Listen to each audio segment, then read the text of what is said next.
తెలుగుదేశం ప్రభుత్వం ఏర్పడ్డాక దాదాపుగా ఇప్పటికి 20 నెలలు పైన అయింది. ఈ 20 నెలల్లో కూడా మీరు చూసే ఉంటారు, గౌరవ ముఖ్యమంత్రి శ్రీ నారా చంద్రబాబు నాయుడు గారు, అలాగే మన యువనేత మంత్రివర్యులు లోకేష్ గారు గాని, జనసేన అధినేత పవన్ కళ్యాణ్ గారు గాని అహర్నిశలు కృషి చేస్తా ఉన్నారు. ఒక పక్క మనం సంక్షేమం చేసుకుంటానే అభివృద్ధి కూడా చేసుకోవాల్సిన అవసరం ఉంది.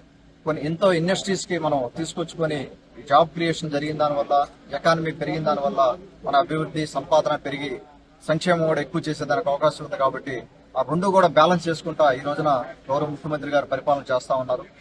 అదే విధంగా నేను మొదటి నుంచి కూడా, నేను ఎమ్మెల్యే అయినప్పటి నుంచి కూడా ఉదయగిరి నియోజకవర్గంలో అమెరికాలో ఎవరిని కలిసినా లేకపోతే ఇక్కడ కానీ లోకల్ గా ఎక్కడ కలిసినా కూడా ఇండస్ట్రీస్ పెట్టేదానికి, ఉదయగిరి నియోజకవర్గం ఇండస్ట్రీస్ కి అనుకూలంగా ఉంటది అని చెప్పి నాకు ఏ డయాస్ దొరికినా కూడా ఎక్కడా కూడా దాని గురించి వదలకుండా మాట్లాడిన సందర్భం, ప్రతి చోట కూడా వారికి వివరించిన సందర్భం.